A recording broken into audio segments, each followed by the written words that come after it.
योगी जी खुद ही सबसे बड़े गुंडे थे। आप ये देखो कि पूरे उत्तर प्रदेश की जनता पुकार रही है कि आ जाओ अखिलेश। ऐसा माहौल बन गया है क्योंकि इस समय देश में किसान रो रहा है, तो देश के प्रधानमंत्री कहते हैं मेरे लिए नहीं मरे। ये जो भारतीय जनता पार्टी है, भारतीय जनता पार्टी नहीं है, ये भारत जलाओ पार्टी के लोग हैं। जनता ने मन बना लिया है कि 2022 में कृष्णा कृष्णा हरे हरे अखिलेश भैया घरे घरे होने जा रहा है। नमस्कार, आप देख रहे हैं लोक सेवा न्यूज। मैं हूं आपके साथ रजत त्रिपाठी। यूं तो मेदावल विधानसभा में कुश्ती का दंगल चल रहा है, लेकिन उत्तर प्रदेश में सियासी दंगल भी चल रहा है। हमारे साथ बातचीत करने के लिए समाजवादी पार्टी से विधान परिषद सदस्य संतोष यादव उर्फ सनी यादव जी हैं। 22 के दंगल में समाजवादी पार्टी का पलड़ा कितना भारी है? आप ये देखो कि पूरे उत्तर प्रदेश की जनता पुकार रही है कि आ जाओ अखिलेश। ऐसा माहौल बन गया है क्योंकि इस समय देश में किसान रो रहा है, किसान मर रहा है। 500-700 किसान मर गए।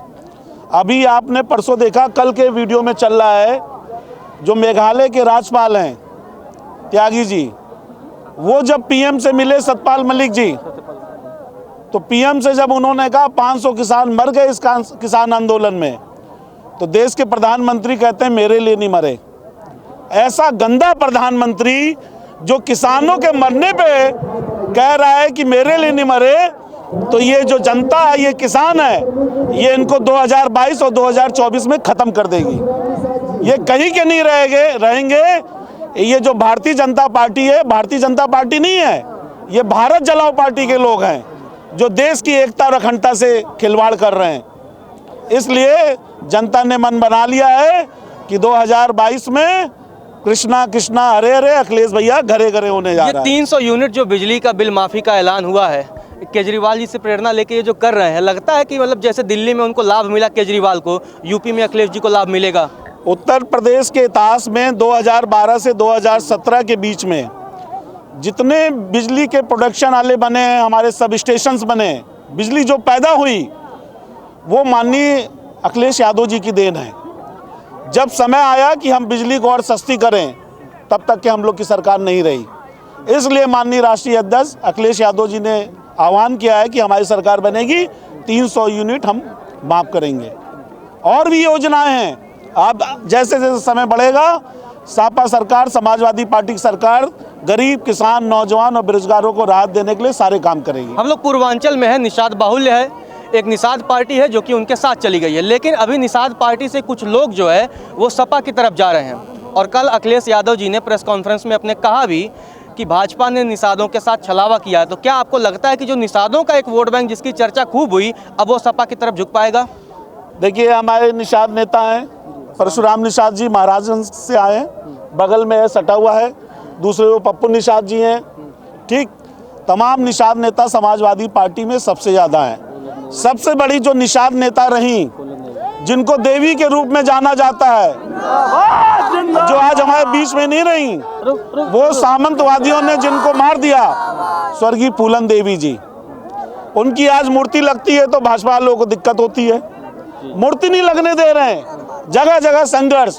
ये जो भाजपा की सरकार है, कहीं ना कहीं पिछड़े और दलितों के साथ ये नाइंसाफ़ी कर रही है। इसलिए चाहे निषाद समाज हो, चाहे समाज का कोई समाज हो, पिछड़ा हो, दलित हो, हमारे फॉरवर्ड में गरीब लोग, सब ने मन बना लिया है कि इस बार जो है भाजपा की सरकार को उखाड़ फेंकना है। कानून व्यवस्था की बड़ी चर्चा होती है और आरोप तो 12 से 17 में भी लगते रहे और 17 से अभी 22 चल रहा है, 22 में भी लगते रहे। आपको क्या लगता है कि योगी जो राज है, ये जो बुलडोजर वाली संस्कृति है, बुलडोजर वो चलवाते हैं माफियाओं पे, इससे वो अपराध को कम करने में सफल रहे कि नहीं रहे हैं? आप देखो, अगर इस प्रदेश में सबसे बड़ा गुंडा कोई रहा, वो योगी खुद ही थे। योगी जी खुद ही सबसे बड़े गुंडे थे। यहाँ का मुख्यमंत्री, उसने अपने 20-30 मुकदमे खुद ही वापस ले लिया। ये भारत के इतिहास में कहीं नहीं सुना होगा। इसीलिए कोर्ट ने, सुप्रीम कोर्ट ने, हाई कोर्ट ने अब उसने तय कर दिया है कि कोई मुकदमा सरकार वापस नहीं ले सकती जब तक हाई कोर्ट परमिशन ना दे।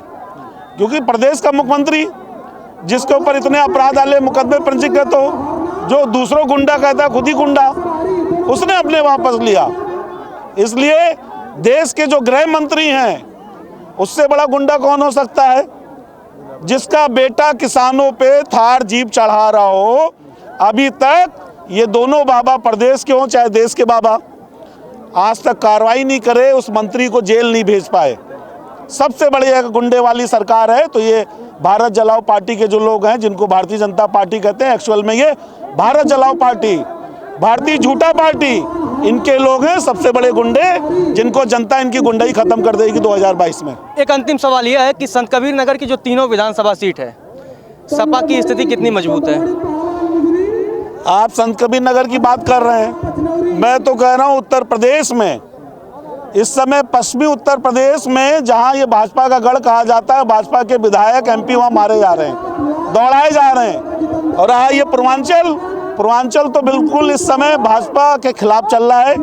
बगल से आए हैं महाराजगंज से परशुराम निषाद जी, ये भी दावेदार हैं एक सीट पे, और एक पनी वो लड़ते हैं आपके जो मंत्री अभी 4-6 दिन पहले बयान दिए हैं, वीडियो चल रहा है, फतेह बहादुर सिंह, है ना।